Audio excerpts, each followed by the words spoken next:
Ní orúkọ Jésù. In the name of Jesus. Ní orúkọ ńlá ti Jésù.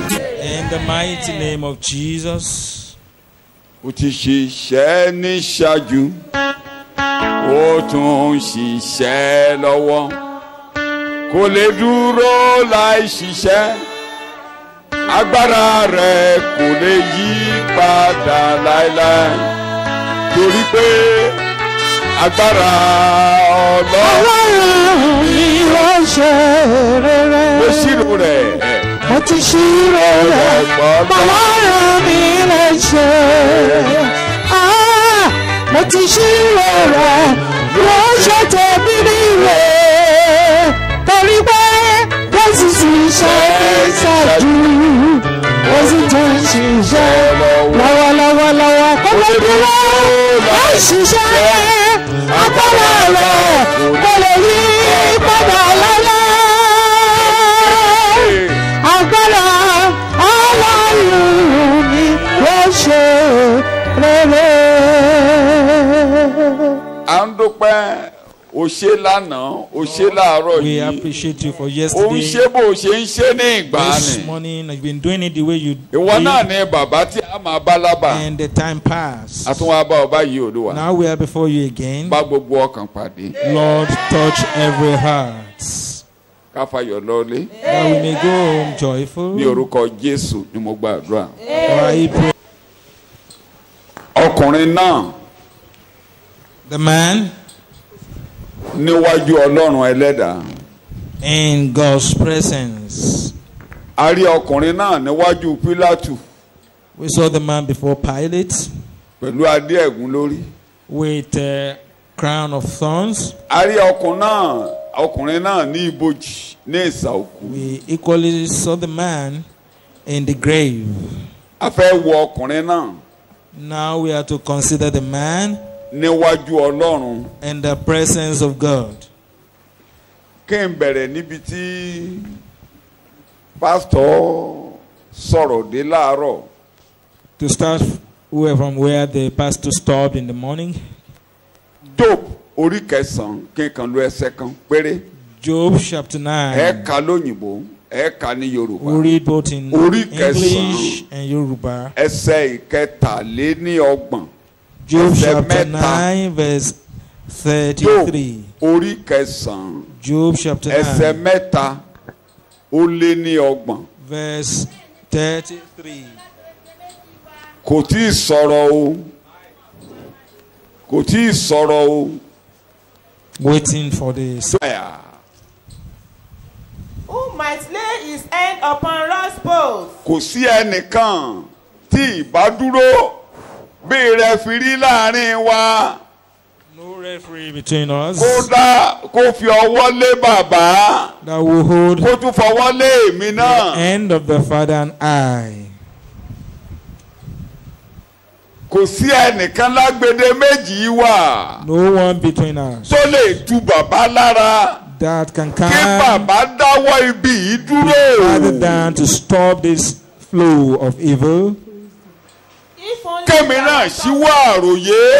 and that I Kẹ́mi may náà ó bá equally kùn mọ́. stop murmuring. Bíbélì lè ń kà. If only there was someone to arbitrate between us. Oh, if there is just an arbiter, somebody to arbitrate, Bí somebody. amòfin kan kó wà láàrin wa. To lay his hand upon God's bows. Kí alágbàwí kan ó wà ń bí kó gbẹ́jọ́ tèmi ro To get an advocate for myself to plead my cause níwájú bàbá. before the Father. Ìṣòro ọmọ ènìyàn látinú Ádámù nìyẹn. The problem of man from Adam. Tó bá jẹ́ pé a rí ẹnìkan nígbà tí Ádámù ṣubú, If we are able to get somebody, man, during a ní sí the níbi fall tí a of wà Adam, we lónìí. wouldn't have been here today. Bóyá ọ̀rọ̀ wa ẹ̀ bá ti yanjú tí a ní kọjá lọ ṣùgbọ́n kò sí our ẹnìkan. case would have been long settled. Ọlọ́run dẹ̀ tẹ́ni lọ́kàn pé èèyàn But náà there ló máa yanjú ọ̀rọ̀ wa. was no, fortunately. Èèyàn náà ló máa yanjú But ọ̀rọ̀ then wa. God had it in mind that it would Kò be a dẹ̀ man a ò dẹ̀ lè rí èèyàn kan láyé bí that will ẹ̀kọ́ àrọ̀. sort our matter Kọ́lọ́hún tó out. dìde fúnra ara rẹ̀ ní And àwòrán. God couldn't find a man until he came came in the jẹ́ gẹ́gẹ́ bí àwọn ọmọ ti jẹ́ alábàápín ara àwọn ẹ̀jẹ̀. mold of man and then partake in flesh and òun blood. náà ní ipa nínú ọ̀kan náà So he partook in flesh and blood kó lè tipa ikú that he might through that, gba agbára take over the lọ́wọ́ ẹni power tó gbé ikú lọ́wọ́. or destroy the one that has the power kó of lè death. pa bẹ́ẹ̀ And through that, gba gbogbo ènìyàn deliver tó all bẹ̀rù kúlà human lọ́jọ́ ayé wọn gbogbo. that are daily afraid of death.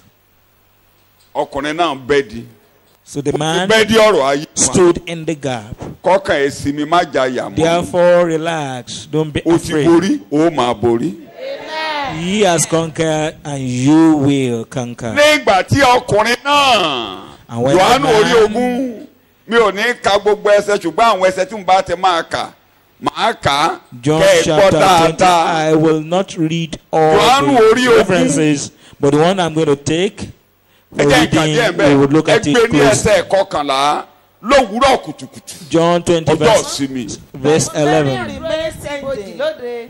Yóò, ṣùgbọ́n Màríà dúró létí ibojì lóde. etí ibojì ibi tí àti bàbá yẹn sí ni Màríà dúró sí kí náà ló ń ṣe níbẹ̀. ó ń sọkún. Mary was right at his graveyard. jẹ́ ká sọ crying. òyìnbó ẹ̀ kán gbọ́. But Mary remained standing outside the tomb, sobbing. mo ni wọ́n ló dúró sí ẹ̀yìn ọmọ Ọlọ́run. Where was she, standing? òun kí ló pa lẹ́kùn. And why was she weeping? bẹ́ẹ̀ni She stooped down bẹ́ẹ̀ni. and looked into the tomb. ó wá bójú wọnú bójì. And he looked in. ó tẹríba ó ń into wò the ó bíbélì ló ń kà.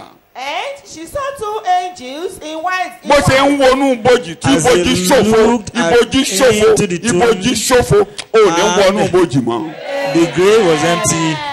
The prayer Ó is, ṣòfo. may you never bó ṣe enter. ń ronú Same or similar to. sọ̀rọ̀. And she saw two angels in white sitting there. ó wá rí áńgẹ́lì aláṣọ àlà méjì. Then the woman saw two angels. bíbélì One at the edge and one at the ẹ̀kan feet. dúró níbojì níbí ìkan dúró sí òpin rẹ̀ níbí. They had both bíbélì lẹ́ ń ends. kà. Where the body of Jesus had lain. níbi tí wọ́n ń gbé òkú Jésù sí lọ́jọ́ òun àná Where his body was laid. ó ti dè tán. Now a story. ibi ayé rẹ̀ á dè tán. Amen. All your Wàhálà ayé rẹ̀ á dè evil will tán. become history in the sọ name pé of Jesus. àtijọ́ nìyẹn. All your challenges will be confined to history. Mọ̀lẹ́ mọ́ mi mọ́. All those Ayọ̀ lásán ló ń challenges bá of sí. this Púpọ̀. day. sọ pé àtijọ́ nìyẹn lẹ́ẹ̀mẹ́ta. Àtijọ́ nìyẹn. Àtijọ́ Is in the nìyẹn. past. Àtijọ́ nìyẹn. Is in the Ọjọ́ past. rere mi ló Now dé. today is the day Sátán ni mọ̀lẹ́ mọ́ mi celebration. mọ́. Ayọ̀ lásán ló No ń more to bá be kiri. threatened by Mo Satan. fọwọ́ sọ́yà ní Or Jésù. harassed by Satan. Ẹni tó gbé ọjọ́ bíbí eré lọ. In boldly Ìgbà of Jesus' ẹ̀jẹ̀ má jẹ̀ Who mí. has taken away the evil days. Ó pariwo And so I wípé can emphasize ọjọ́ bíbí ló The ti days of evil are gone sọ forever. bẹ́ẹ̀ ọjọ́ búburú lọ. Say it that the days of evil are gone.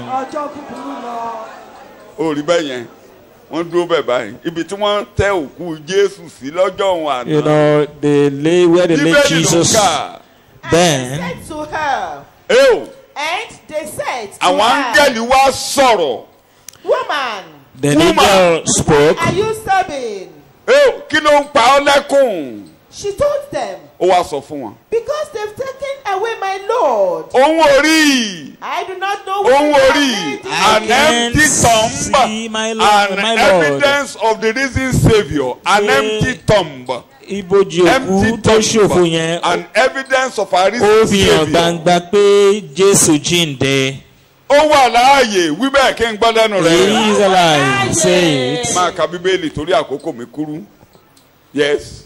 On saying this, she turned around Uh-huh. and saw Jesus standing there. Yes. But she did not recognize that it was Ìgbà tó máa yí Jesus. padà kò mà tó rángẹ́lì mọ́ o ó wá rí ọkùnrin kan By the bí time the aṣọ woman gbà. turned, ẹ má he gbàgbé didn't find an angel inú again, ọgbà kan ni wọ́n gbẹ́ ibojì yẹn but saw a bí gardener. wọ́n ẹ ti gbọ́ láàárọ̀ ó wá rí ẹnìkan tá rò pé iṣẹ́ ìránṣẹ́ ẹ̀ ni bàbá aṣọ. So Bíbélì lẹ́ the ń kà. man is, she saw, Jesus said to her, come across Jesus as said to a her. why are gardener. you crying so? Oh, ọmọbìnrin ó dẹ̀ ń sunkún Now lóru Jesus ọjọ́ was ayọ̀ like rẹ̀. chatting with her. Why are you crying on the day of Sọ your bẹ́ẹ̀ joy? ọ̀rọ̀ mi ò ń ṣẹkún mọ́.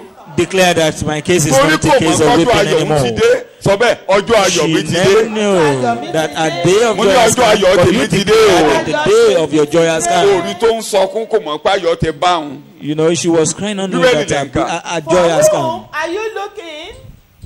Supposing that it was the gardener. She replied, said, if you carried him away from here, Ṣé ìwọ ló gbé lọ ní bíbo ló gbé sí? Where did you hid my Lord? Let me I know. will take him away. Màá gbé nǹkan mi lọ bá mi gbé bàbá.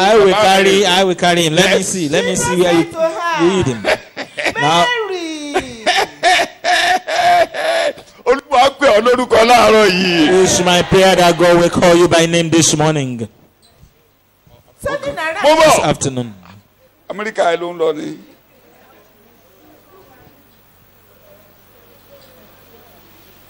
Lómi sunkún lọ́wọ́. You know the woman who was busy crying when the Lord spoke. Mary, what are you doing Bíbélì here? ló ń kà báyìí. turning around, she said to him in Hebrew, Rabboni, Òun náà wá dáhùn. which means teacher. Olùkọ́ni ó ti ló wá jẹ́wọ́ náà kí ló ṣe máa ṣe tó She kí ló gbóhùn yẹn. responded Kí ló joyfully ṣe máa ṣe tó bá gbóhùn yẹn. in Hebrew tongue. Ó ti sá kòbó kó ń gbámú. She was like going to hug him. Tọ́lọ̀ ò bá dá dúró gan-an á gbámú. You know, if not for God's intervention, she would have held the Lord Jesus Christ. You know, just imagine if it's obìnrin you. á gbámú obìnrin á rọ́ọ̀ṣì síbẹ̀ mo trust wọn á rọ́ọ̀ṣì síbẹ̀ kò sún tó kàn wọ́n pẹ̀lú gbogbo yẹn má fọwọ́ kan ọkùnrin má fọwọ́ kan obìnrin yẹn. Olúwa mi kò ń gbámú báyìí. Ilẹ̀ mú dúró má dán wò wọ́n ń ṣe. So she was about to do so, but somehow there is Tí o bá ṣe Something agbára àwọn ọ̀run tó dá holding her dúró back. kí Jésù tó sọ̀rọ̀ ilẹ̀ ti mú ọwọ́ ẹ̀ tẹ kárọ̀ kò lè gbé. restricting Kò her gbúdọ̀ dán from wò, doing so. kò She gbúdọ̀ must dímọ́. not Bíbélì just lẹ̀ ká. touch Jesus at that time.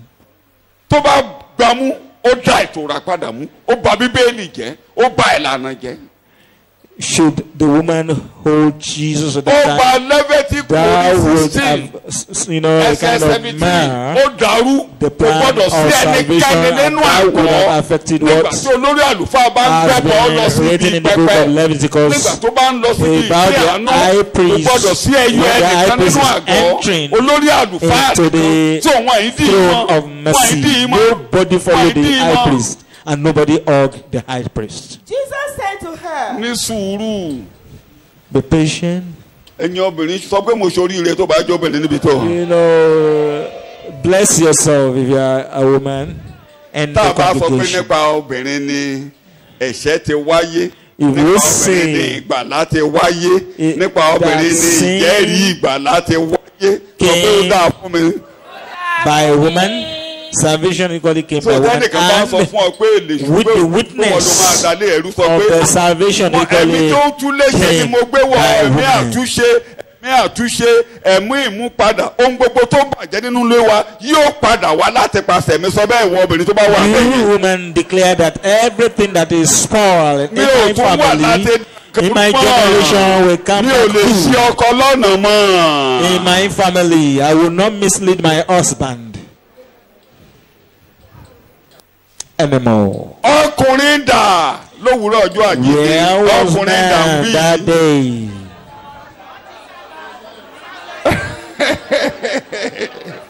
ẹ má bú wa o. Do not Ọlọ́run náà ń ṣètò ní. despise man. gbogbo ètò pátá ní ọkùnrin náà wá dá padà gbogbo ohun tó bá nù nínú ayé rẹ olóyè yóò dá padà pátápátá. God is working things out, and You are whatever reading is the Bible. lost in You your are reading life, the the Bible. Lord will Jesus said restore. to her, Yes. do not cling to me. Do not hold me. má fọwọ́ kàn mí o má súnmọ́ o. Do not touch me, Jesus ìdí said. wo ìdí yẹn gan mo fẹ́ Why? For kọ́. I have not yet ascended to the ó gbéde yẹn Father. go back to the brethren, go and tell them that I'm risen. I will meet them soon in Galilee. But there is a mission I need to carry out now. I must do it. And that's the teaching today. I am here to go up to my God and your God. I'm here to rise up to your God and my God. God of Jesus and God of the disciples. God of Jesus and God of disciples who believe. So ever believe, and as many that will believe through your preaching. My father and your father. So is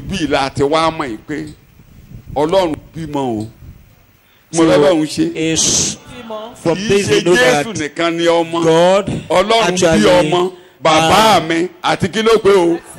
children, and it's not only Jesus Christ, he's also our Father. He has Jesus and he has us. If you say that God did not have any child, what is Jesus trying to say? I'm going to the Father. Go and tell them that you've seen me, and I'll meet them in Galilee. Shout hallelujah. Hallelujah.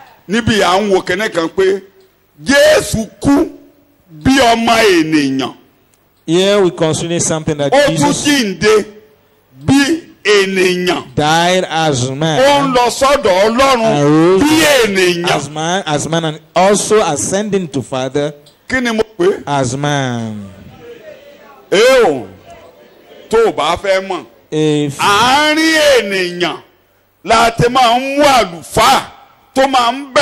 If you still want to know more about this fact, usually the high priest is always taken from man. That's in the book of Hebrews.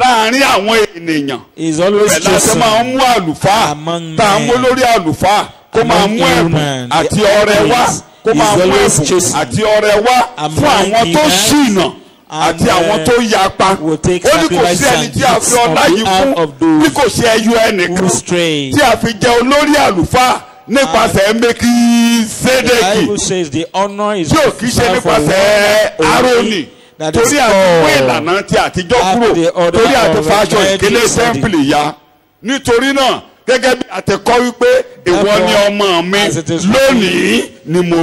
thou art my today have I begotten going to my father, the firstborn from the dead. Firstborn from the dead. Going to my father.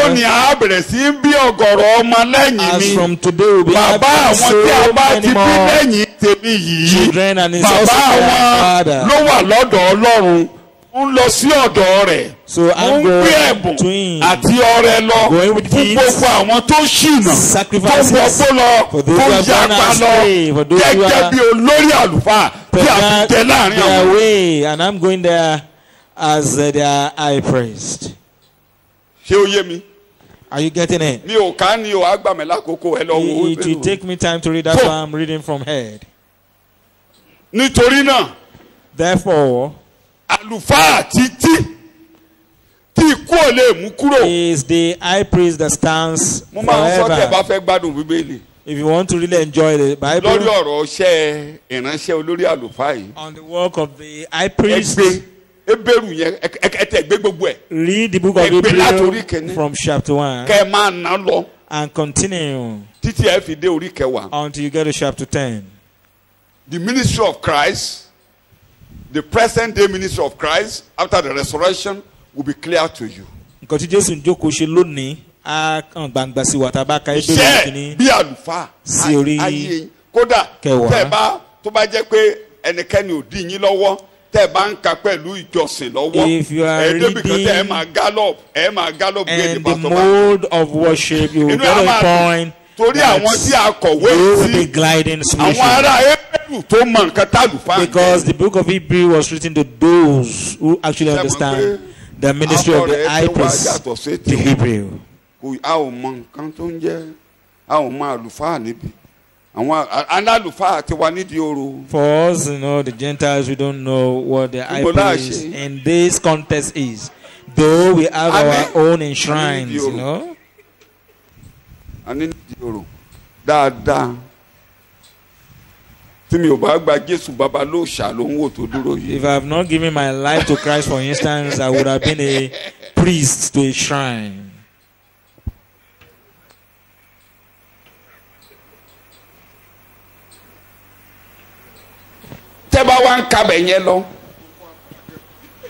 If you continue reading that passage, nígbà tó di ọjọ́ yẹn gangan, when he got to that day, nírọ̀lẹ́, evening, Jésù wá bọ́ sáàrin àwọn ọmọlẹ́yìn. Jesus get into the midst of the disciples. Wọ́n tilẹ̀kùn gbogbo àwọn àwọn bàbá Pétérù, àwọn bàbá Bàtìlómíù, Mátíù, Jákọ́bù, àwọn ọmọ àrá.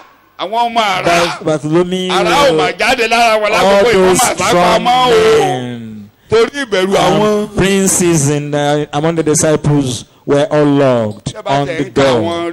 Closed. Those who were afraid.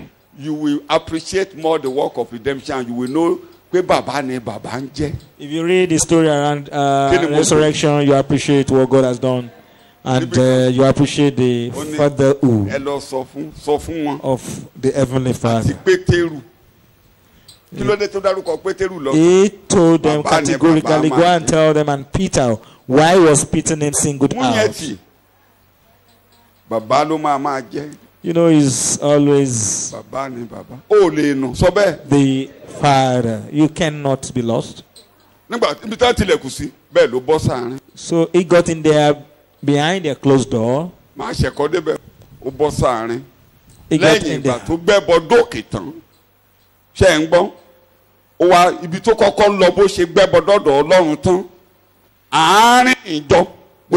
After he, put a sacrifice there, up there, completed, he returned to the church. I want you to take this with you, that you may know that Jesus actually went to do the work of the high priest. It was when he finished the work of the high priest and the door opened and God got appeased. He was the one that took the sacrifice up there to heaven.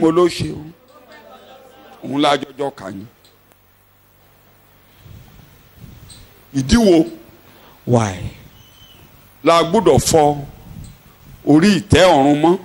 Why the throne above need to be cleansed? Why should we have to go through all those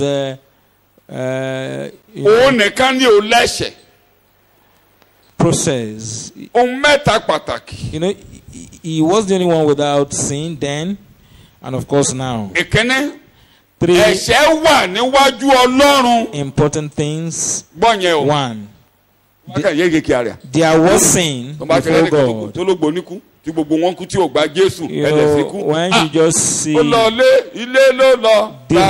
people, people in Ogboni fraternity or a sinner died and will be singing. That person has an entry, a glorious entry into heaven. Let's read Psalm 90. Psalm 90. Let's read verses 8 and 9. But you, Lord, are on high forever. For behold, your adversaries, O Lord. Psalm 90, verse 8.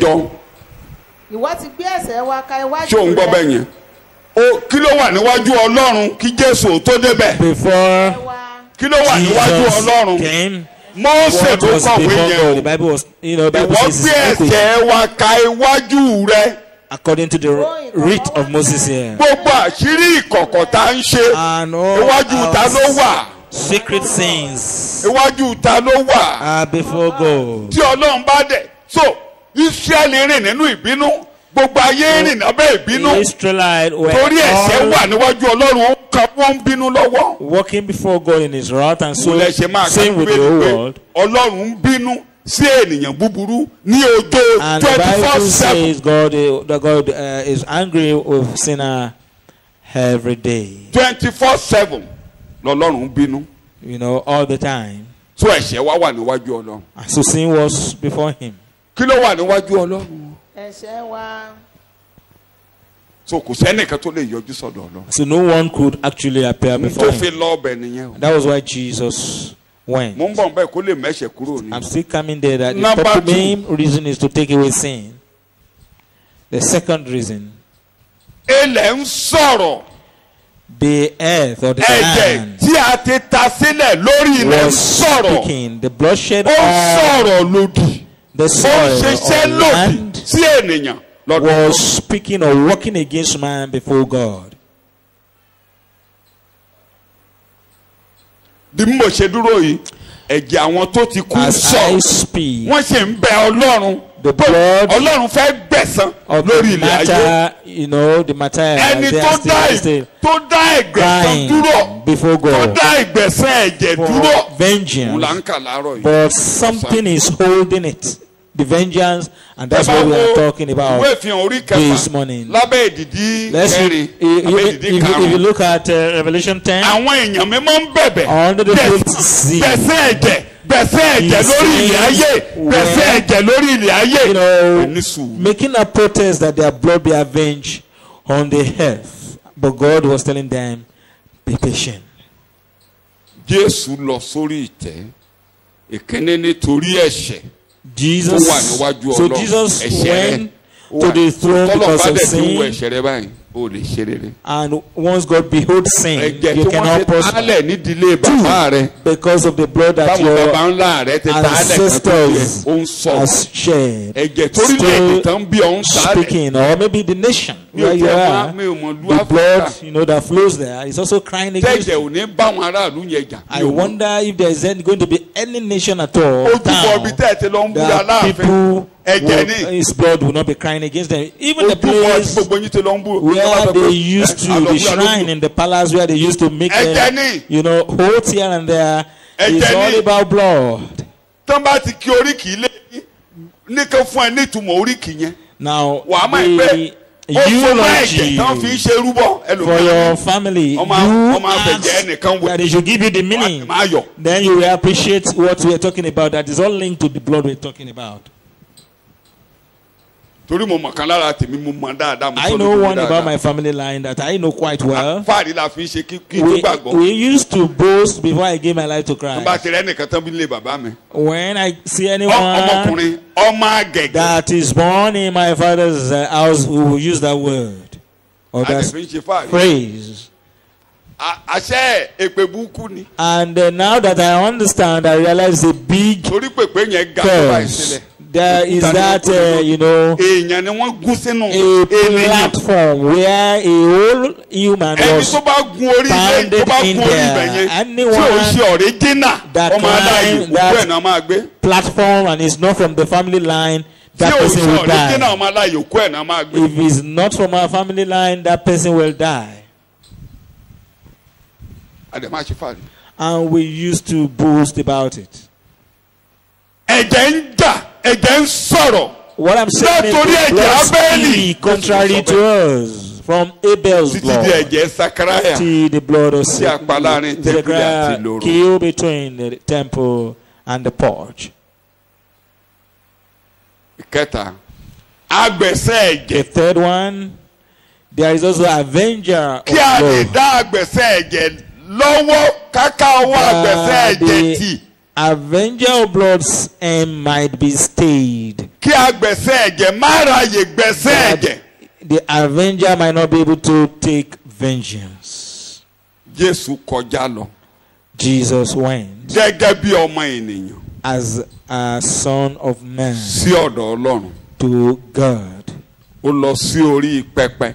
He went to the altar. Ibẹ̀ yẹn la ń pè ní pẹpẹ tùràrí. That's where we call the altar of incense. Ìyẹn ni ẹ máa kà ní Lẹ́fítíkù orí 16. You will read that in the book of Leviticus chapter 16. Níbi tó lórí àlùfáà máa ń gbé ẹ̀jẹ̀. Where the high priest ẹran used to take the blood afẹ́fàrí ti lọ of ẹ̀jẹ̀ ẹran tí a fi ṣètùtù fún olórí àlùfáà àti fún àwọn the ènìyàn. animal kill for the Àárọ̀ priests sórí and the ìtẹ́ àánú people. báyìí. He's going to pour Pé it. wọ́n arọ́ síbẹ̀ He báyìí. is going to pour, not sprinkle, on the throne of mercy. Ibẹ̀ ni Jésù gbé ẹbọ lọ. That's where Kí ni Jesus Hébérù orí kẹsàn-án sọ? took Ẹ jẹ́ the ká sacrifice. ṣàlàyé ẹ̀. Let's read the book of Hebrews. Bíbélì lè ń sọ.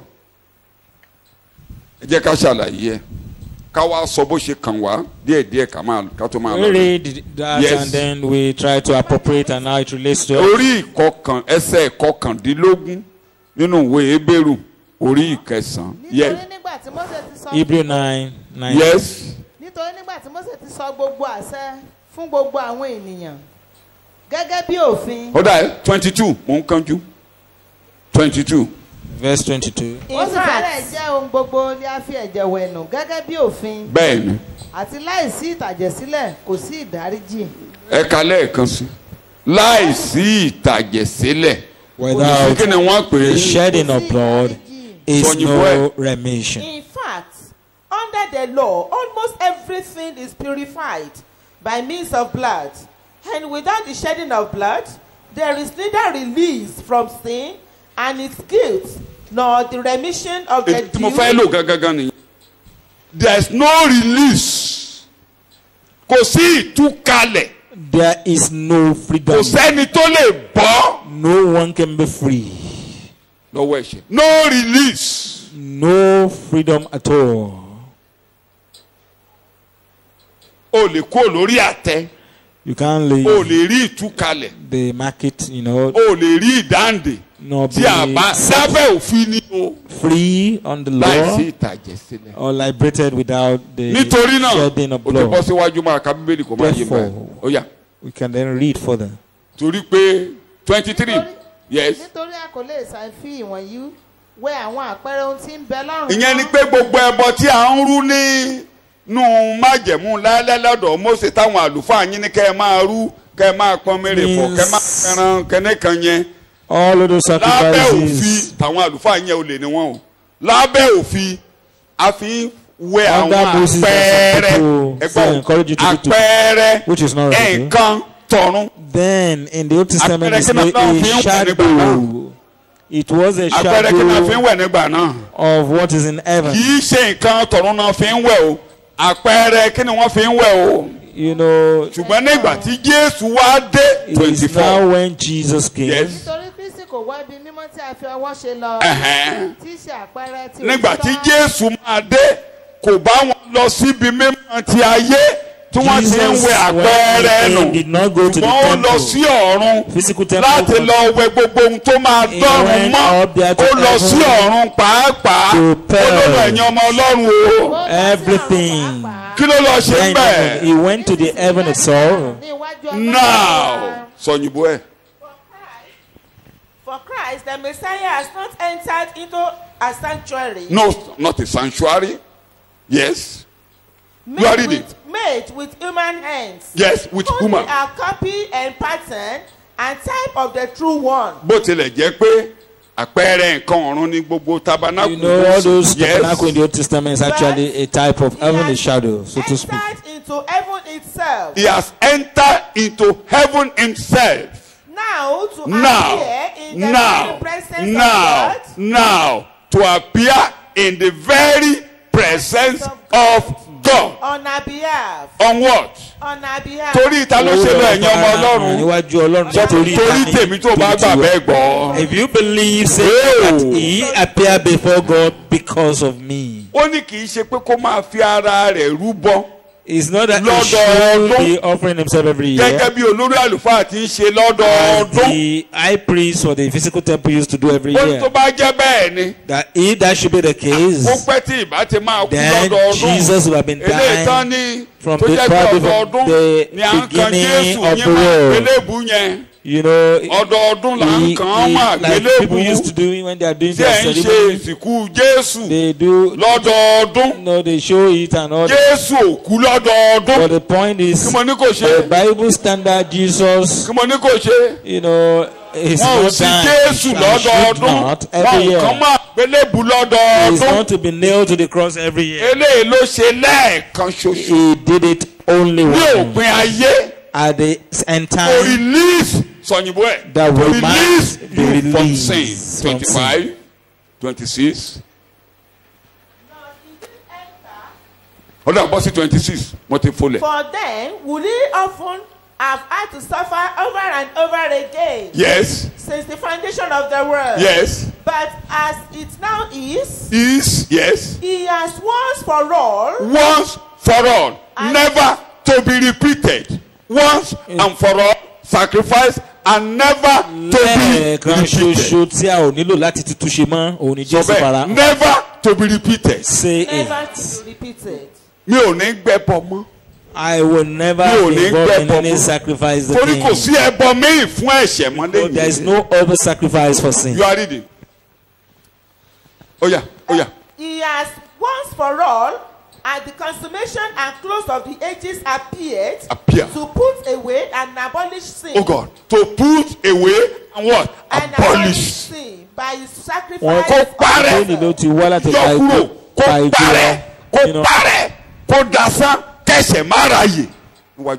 You know that sin will no longer hold in God's presence. Everything erased before His presence. Therefore, understand that there is no sin before God again. The sin of Adam that was there, the blood of Jesus has been sufficient and prevented.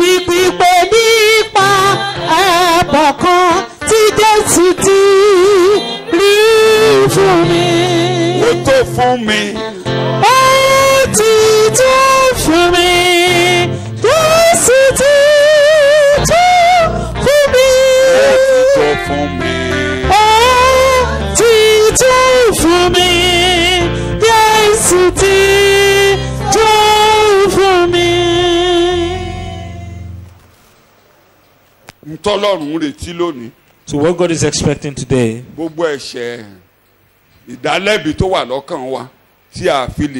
all sins, all condemnation that has been preventing us from appearing before God,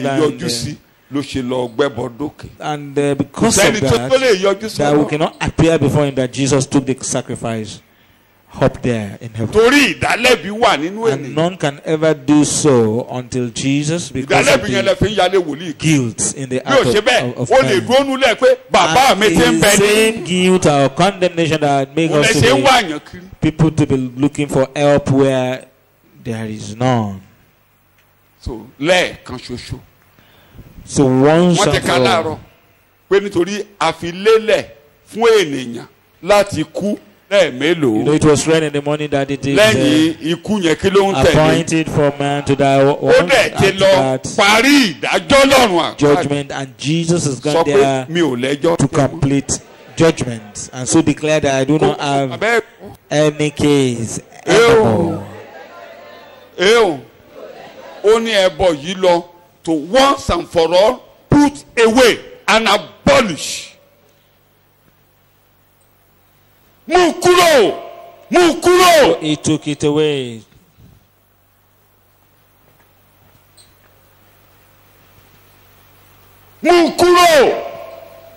He take it away. Take it away that no sin be sin again.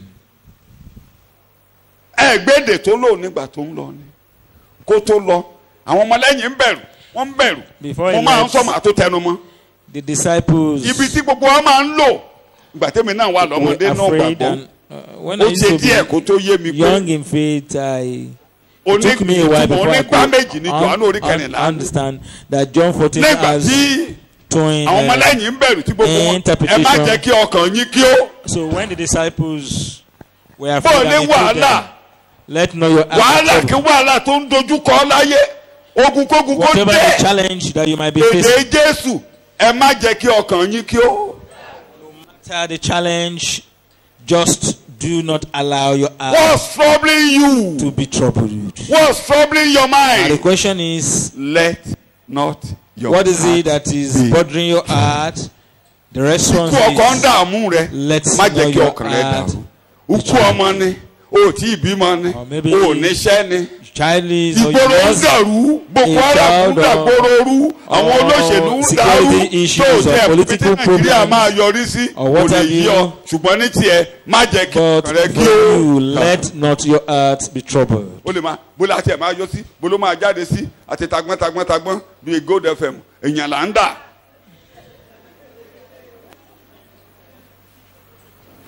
Má jẹ́ kí ọkàn rẹ kí ó dà. Gba Ọlọ́run gbọ́. Believe in God. Ọlọ́run ti di bàbá yín. Ẹ gbà mí Jésù tó lọ ṣètò fún yín. Ẹ gbà mí gbọ́. Believe in me also. Tí mo fi ní kẹ́ gbà mí gbọ́ rèé. Tí mo ní kẹ́ gba Ọlọ́run pé kì í ṣèké gbọ́. Èmi ń lọ láti lọ pèsè àyè sílẹ̀. To prepare you a place. Mo fẹ́ jẹ́ kó ṣe fún yín kẹ́ ẹ rí àyè lọ́dọ̀ bàbá. It will be possible for you. Mo fẹ́ jẹ́ kí bàbá de bàbá yín. Mo ń lọ ṣètò fún yín níwájú Ọlọ́run. So that the Father can see your face. When I'm done, ètò ìpadàbọ̀ tẹ́ máa ń mú níbẹ̀ yẹn wọ́n bá méjì. Mi ó padà wá. Then I will come back. Ìyẹn ló padà dé tí Jòhánù tí Màríà rí táwọn ọmọlẹ́yìn rí. I will come back. That was when Mary and the disciples saw him. The second one, no one has ever been to heaven. Now I want to make it possible for you to have a place in heaven and to have a home in heaven. When all the process is gone, then when I'm done, then I can now take you home. And that's the interpretation with John. And Pastor was asking at the other time, how many of that beings to that place? And why people are puzzled, and I explain for that are we actually fellowship with the Father today? That's what it means. That access is now there.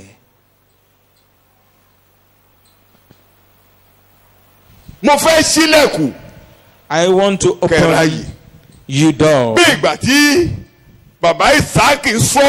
Just like when Isaac struggled in the well, and dig well, people were and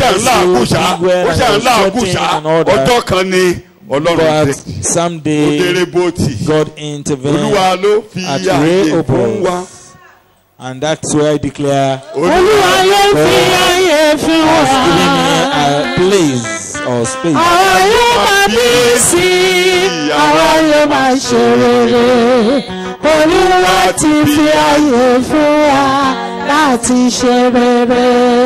Bàbá mi máa ló gbà wá láàyè o. Olúwa ló fi ààyè fún wa. Olúwa ló fi ààyè fún wa. Bàbá, àwa yóò máa bí ìsinmi, àwa yóò máa ṣe, torí pé ó fi ààyè fún wa láti ṣe rere. Jẹ́ kí wọ́n máa dá gbùrùgbù báyìí. Now I can run through the message. Àti rí ààyè lọ́dọ̀ bàbá. We now have a space before the Father. Àti gbé ẹbọ. Olóòórùn dénú kí ni mo pè é? A sacrifice of Jésù fi ara rẹ̀. Savor that Jesus made from himself has been ibi tí a ti kọ́kọ́ rí ẹbọ olóòórùn dédùn ọ̀dọ̀ Nóà ni. We first have tí Ọlọ́run dẹ̀ lò. A record of sweet savor sacrifice. And that was when God declared that I will no more curse the land again for man. Maybe to buttress it further so that you may understand that there will no more be any curse on the land again. That as long as the earth remains, as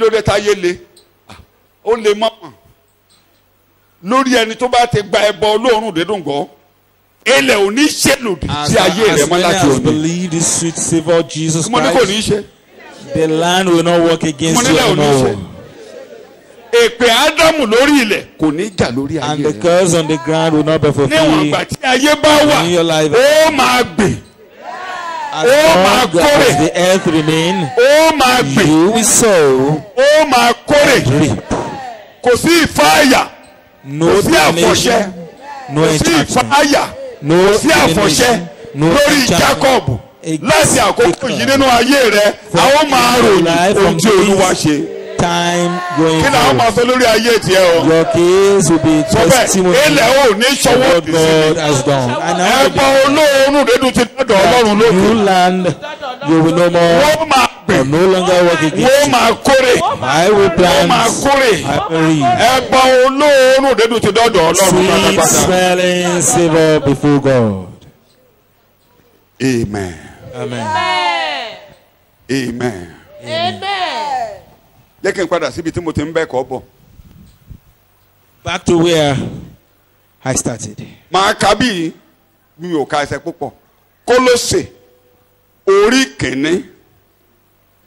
So we're going to read Colossians chapter 1.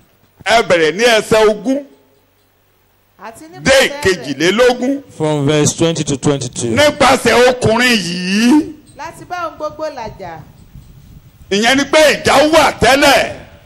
That through him everything was, in English. And God purposed that through him, through Jesus alone, all things should be completely reconciled back to himself. Oh God. There is reconciliation.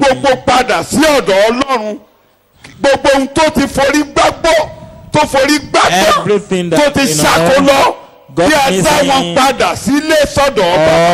as one spell or the other as punishment, they are all restored or reconciled to him. And you recall the teaching of my pastor in our last open air service. It was the father that went to meet his son. Whether on earth or in heaven. You are reading. As through him, the Father made peace by means of the blood of his cross. He reconciled everything by the blood with the blood of the cross. Psalm 118. That make peace. Make peace. Psalm 118. That's Psalm 118. When the Father was there on the throne,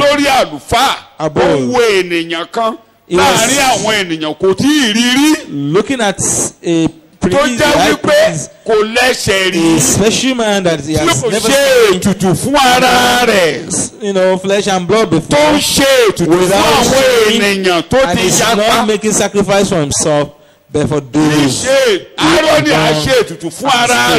for Aaron, he used to make sacrifice for himself. But this one is not making sacrifice for himself, but for those who went astray. First experience of God was looking at him. Looking at him from distance. And do not forget, blood has been poured on the ground when Jesus was nailed to the cross. He has been judged in hell. And he was carrying the bowl of blood to the altar. And when the blood was being taken, the place of the horn of the altar, that's where the blood is to be poured. But this one is being taken to the altar of incense. wọ́n wá da ẹ̀jẹ̀ náà sórí ìtẹ́ àánú. And the blood was poured on the throne of mercy. It stayed there permanently, and that's why it's written, tie the altar, the sacrifice to the horn of the altar. I used to use this statement that God the Father, you know, so happy he rose from his throne. I used to say that, but the Bible let us understand 25 from verses 24, 25 to 26, particularly 25 and 26. Verse 24. This is the day which the Lord has brought about. The day God has been expecting. The day that God orchestrated. The day that God made a special program for man. The day created by God. The day of joy. The day of happiness. You will be rejoicing and you will be happy. We will rejoice and be glad in it. Save now. We beseech you, O Lord. The interpretation I got on this particular passage while worshiping is, you know, I have that kind of interpretation that when the Father saw the sacrifice, what is it that you want? What is in your heart? With what you brought to me, tell me, what is there in your heart with this sacrifice?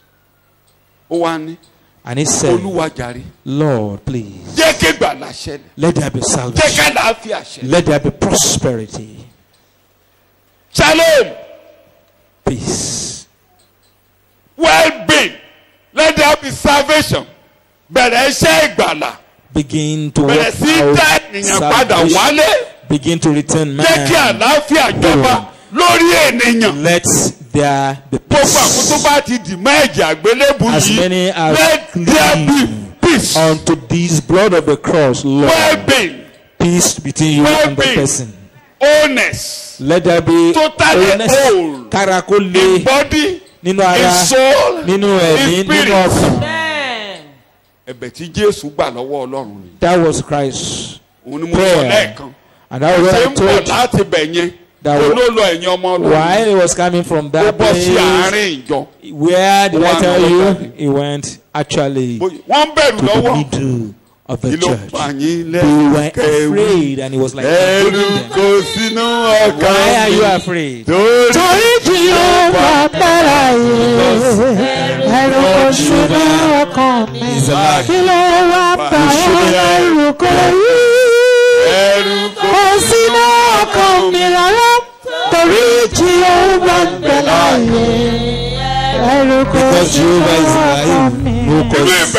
for alarm. The church was in fear then. And my plea, exhortation to those of you that are in fear today is declaration of wholeness. Declaration of wholeness, peace, health, health of the soul, of the spirit, and health in everything that you possess. So as from this time going forward, just look unto me. Just look unto me. And the Father, here I am, just as I am without any plea. Like that songwriter put it, just as I am without a plea.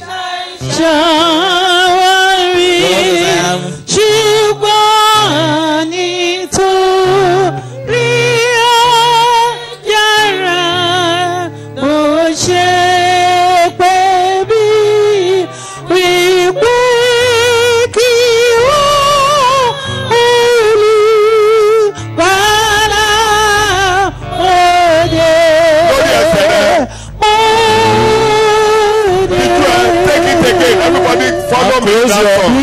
Eyes are prayerfully take this song. Just as I am, look out the twins.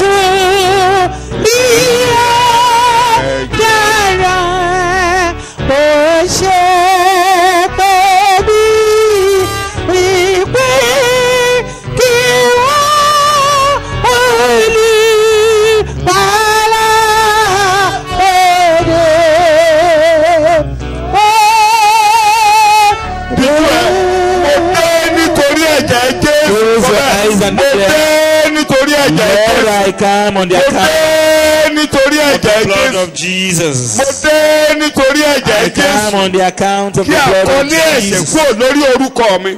Lord, Kí àkọlé ẹ̀ṣẹ̀ kúrò lórí every orúkọ mi. handwriting of sin, let it be erased from Ìdá me. agbẹ̀sẹ̀ ẹ̀jẹ̀ ò ní bà mí mọ́. Let it be erased from my account, and Ẹ̀jẹ̀ the ò ní avenger sọ̀rọ̀ of lòdì blood sí mi will mọ́. not work against me anymore. Àní gbẹ̀sẹ̀ No ẹ̀jẹ̀ lórí blood will ayé mi speak mọ́. against me Mo again. dé nítorí ẹ̀jẹ̀ Jésù. Lord, I come because of Àní the blood of gbẹ̀sẹ̀ ẹ̀jẹ̀ Jesus. lórí ayé mi mọ́. Blood will not be avenged Agbẹ̀sẹ̀ ẹ̀jẹ̀ ò ní rí ìkànjẹ lórí against ara me, mi nor mọ́. any avenger go Mo dé against o. me anymore. Mo dé o. Lord, I have Mo dé come. o. Lord, I have Mo come. dé o. Lord, I have Mo come. dé o. Lord, I have come. Jésù Olúwa wa.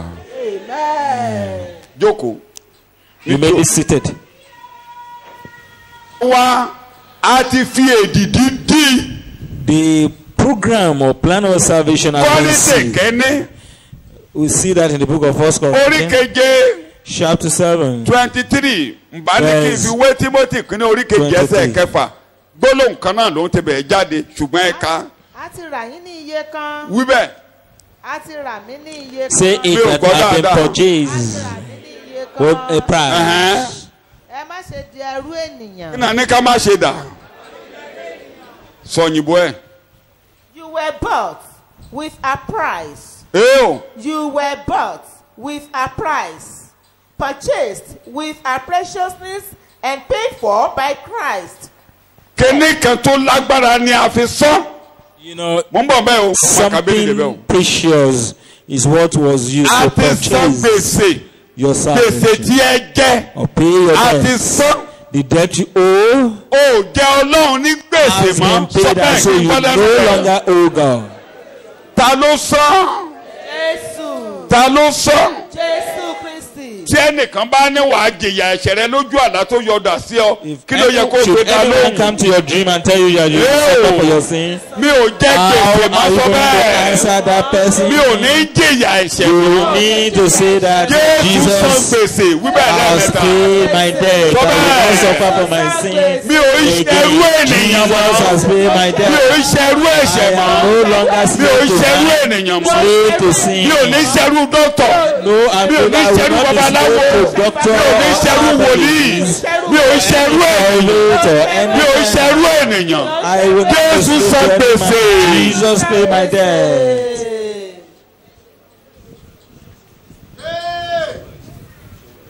Ìkíní mo fẹ́ kó o mọ ohun tí wọ́n fi san owó yẹn ẹsẹ̀ 18 jẹ́ kí n ka Bíbélì. Níwọ̀n bí ẹ̀yin ti mọ̀ pé Ẹ mọ̀ dáadáa pé ó dá yín lójú ó yé yín yéké ó wọnú The ọkàn rest yín assure and make sure you ó yé understand yín clearly you and are totally very sure you are and reading be in very English. certain You about will this. no, You must know. recognize. You must know. You must Ẹ appreciate. gbọ́dọ̀ You mọ̀, must ẹ understand. gbọ́dọ̀ It will be so clear to you gbàmọ́ra kó yé yín yékéyéké. that That you were redeemed, you were bought. ransomed, Pé a ti Agbé yín ra kúrò yín lórí padà. A san gbèsè fọ́lọ́run. Debt has been paid to Mi God. ò lè kọ́ ọ́ dàrú ẹ̀yin gan tẹ́ ẹ̀ máa ní ká máa ẹ̀ dàrú. Ẹ ní kọ́ ìwọ nìkan ló jẹ ní gbèsè ẹ máa kọ́ láàárọ̀ ọ̀la àgbọ́ lẹ́nu yín láàárọ̀ ọ̀la mo ti rí nínú ìwé yín ẹ kọ́ láàárọ̀ ọ̀la Jesus paid it all. Ìwọ nìkan ni mo jẹ ní gbèsè ìwọ nìkan ni mo jẹ ní gbèsè. Ẹnìkan san gbèsè náà orúkọ rẹ̀ ní Jésù. Somebody paid the debt Kì í and ṣe it's Jesus. wúrà And it tán lò was not paid fàdákà tán lò nínú with òyìnbó gold or silver. kì í ṣe or- wúrà jẹ́ kó yá mi kì í ṣe jẹ ewúrẹ́ tàbí tọmọ màlúù. Neither the blood of gold Ẹ̀jẹ̀ rẹ̀ ló fi rà. or the blood of Jesus. Ẹ̀jẹ̀ mà ní o, ẹ̀jẹ̀ ló fi rà mí. Ẹ̀jẹ̀ iyebíye, ẹ̀jẹ̀ ní Jésù fi rà mí. A kì í ṣẹ̀jẹ̀ ewúrẹ́ tàbí tọmọ màlúù. Ẹ̀jẹ̀ rẹ̀ ló fi rà mí. máa ka bíbélì ni Let's read You must know. the Bible. You must know. Recognize You must understand. that you were redeemed. Yes. Ransom from the useless way of living. Yes. Inherited by tradition. Àwọn ìbàjẹ́ tẹ́ ẹ jogún tó ń da ayé yín rú. Agbé yín kú òun bẹ́ẹ̀. Asan gbèsè. Pé ìyẹn ò ní wáyé mọ́. Ibi ò ní wáyé mọ́. Wàhálà ò ní wáyé. Ìbàjẹ́ ò ní bá yín kọ́ wọrin mọ́. Corruption that you used to be involved in. Kì í ṣe nǹkan ìbàjẹ́ la lò. I will not purchase with something corrupt. Bí kò ṣe ẹ̀jẹ̀ Jésù ẹ kó bẹ́ẹ̀. But purchase with the that you may have a space before the Father. Mi ò ní ṣaláì ka Róòmù orí karùn-ún. I must read Romans chapter 5. Láti ẹsẹ̀ ẹ máa gbọ́ yẹn láàárọ̀ ọ̀la. Message start from chapter 4. You hear something about that tomorrow. You get to hear that tomorrow. Ṣùgbọ́n torí pé ẹ̀jẹ̀ ti dórí ìtẹ́. But because the blood is there on orí karùn-ún ẹsẹ̀ kìíní sí ìkejì. Mi ò ní ka 20. Therefore. Nítorí náà. Since we verse 25. Yes. Therefore. Yes. Since we are justified, acquitted. Torí kò sí ẹ̀ṣẹ̀ lórí orúkọ rẹ mọ́. Declared righteous. O ti di olódodo. Because you have been declared righteous. And given a right standing with God. O ti ráyè láti dúró báyìí. Through faith. Lẹ́wájú Ọlọ́run. O lè dúró báyìí níwájú Ọlọ́run. Like this before God. Bàbá mo dé o. And declare the Father, here I come. You have access. Should you close your eyes today and sleep? You will open your eye and behold God. And if you are here in the world, you can rush into His presence. I'm feeling pain in my body. I overwork myself. You don't have to start by talking about sin or whatever, but I'm not talking about you not confessing sin, but living with consciousness of sin. No.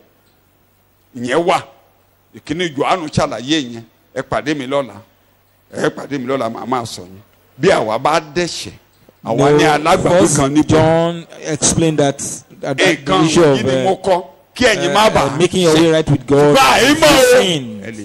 That I wrote this that you may not sin, but just in case you fall into sin, you've got an advocate again. To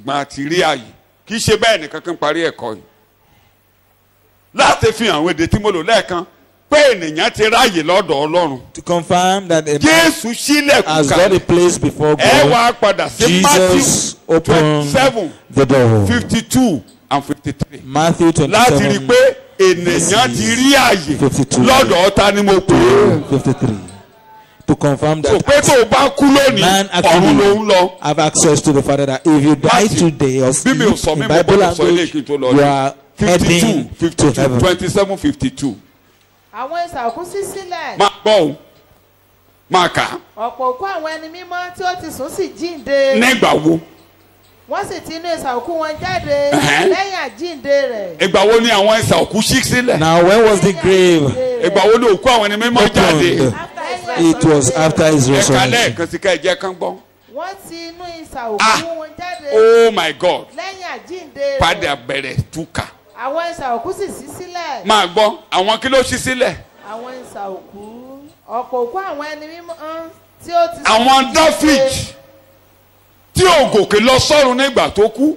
Àwọn Abraham tí ò gòkè lọ sọ́run tí wọ́n lọ sí ipò kú David and those ones that did not really go to heaven after that, their grave were opened.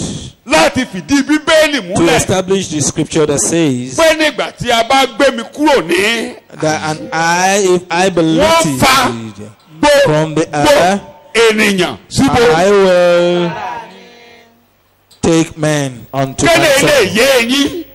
Àwa ṣí ìsà òkú kalẹ̀. You may understand this. Wọ́n ti sọ ẹ máa gbọ́ láàárọ̀ la. That the grave ó di ìgbèkùn ní. Was open. We hear more about this tomorrow. Akọ́nilẹ́rú agbèdè. You know the captivity. Ó wá tú àwọn tó wà ní ìgbèkùn kalẹ̀. Captive and those that are captive. Èmi Olúwa ń bẹ ní ara mi láti tú àwọn tí a dè mọ́lẹ̀ kalẹ̀. That's what you read in Isaiah. N tó fi tú wọn kalẹ̀. 51. Tẹ́ bá ti ń kà á bọ̀, òun lè máa rí ní ẹsẹ̀ ìkẹwàá. Èmi ni yóò yọ̀ gidigidi nínú Olúwa. You see that in Isaiah 61 that been clothed with garment of salvation and all those. You know, and he brought them all. And you know, high priests have that tradition of taking some first fruits, and those were the people Jesus took to heaven after his resurrection. And since then, heaven has been open to all. So if any should die in Christ Jesus, where exactly is he going? Heaven. Is that the end? Nothing is ended at all. It's never. It's not over. Should you sleep today? It's not over. It's not over. Jésù ló jẹ́ kéèyàn délé.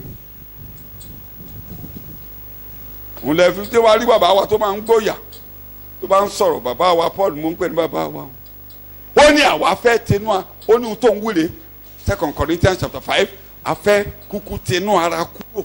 You know, Paul so much understood this that it was like I'm between two whether to live and go and appear before the Father and all that. He was like so confident and you know. And so certain about where he was going. Therefore, relax. Jesus is not taking away sin and, you know, to sacrifice to everyone. Nobody would have been able to approach the Father. But I'm assuring you that Jesus has been settled. As far as this teaching is concerned, I understand that with God, of mercy and the throne of grace. When Paul was explaining in book of Hebrews, said the high priest that we may not be able to explain everything in detail, will take, you know, the altar of incense and all that, and will put the sacrifice at the place of the altar of mercy, throne of mercy. And what mercy implies, this fellow supposed to die, supposed to be condemned. Like a video I watched that I once shared, that it was so terrible and wicked and mean. Before he was arrested, and he just met Jesus and started preaching in the prison. And his case was pending. And he got saved and was sharing the gospel with the prisoners and whether they were getting born again through him. But then the judgment of death was hanging on his neck. So popular. The day he was to be judged and condemned to death, and the day he was to be killed, then he was taken to the court.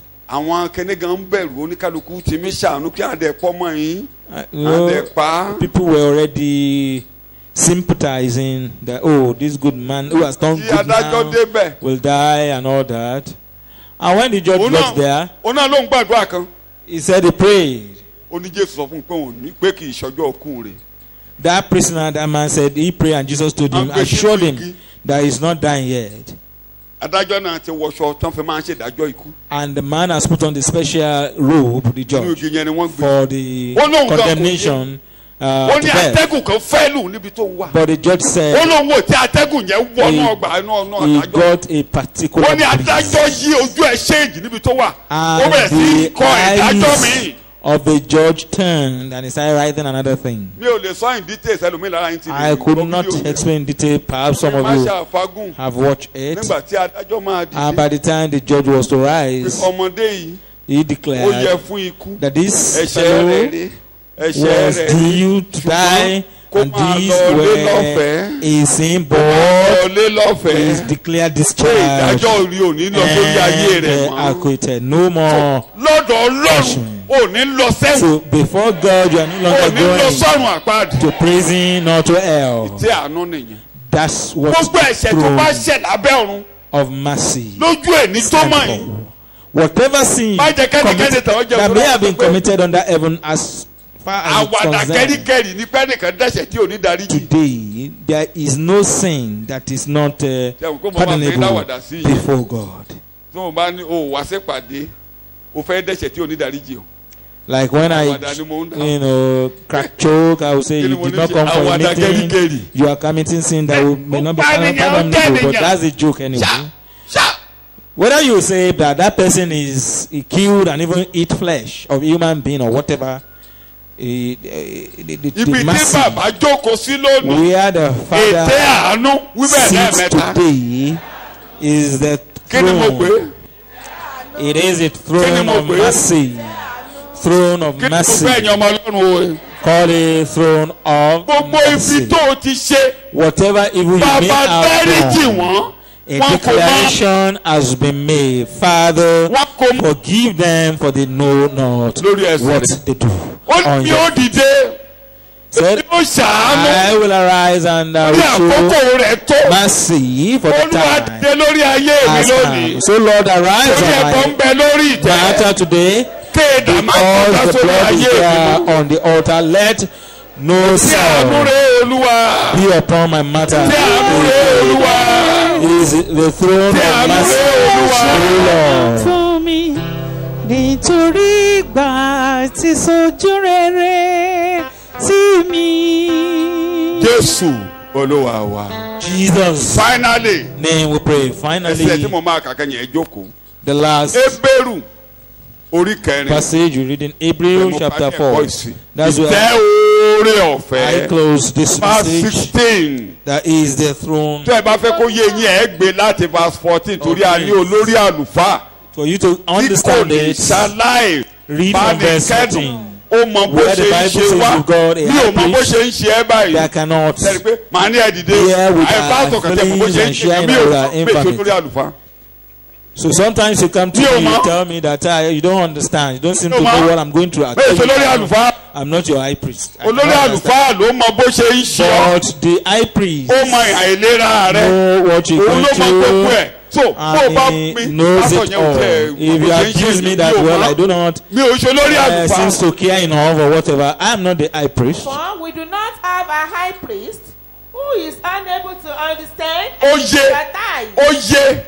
He understands you. Say that you understand my case. You know my feelings. You know my weakness. You know my insufficiency. You know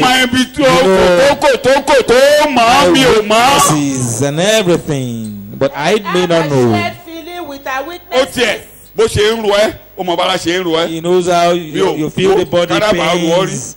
If you have ever experienced toothache before, oh my, you pity the person. Experience it before, it's not easy. It can be very painful. Though forgotten now, I have been through toothache before. He understands your feelings, your pain, your desire. He knows it all. Say that, Lord, you know it all. You know my feelings. You know my weaknesses. Jesus' name alone. Because he knows. Therefore, let's come boldly to the throne of mercy. That's where Jesus is. That's where we found grace. What you do not merit, you get it. Positions that you don't really belong, you get it. What you think you cannot really do, you do. What does not really belong to you in terms of qualification or whatever, God will give you. You just declare that God have come to this throne of grace, the throne of mercy. Help me now. Please help me. Shall we pray? Your plan is ètò ìgbàlà rẹ pé the plan of salvation is complete. Open your mouth and appreciate God.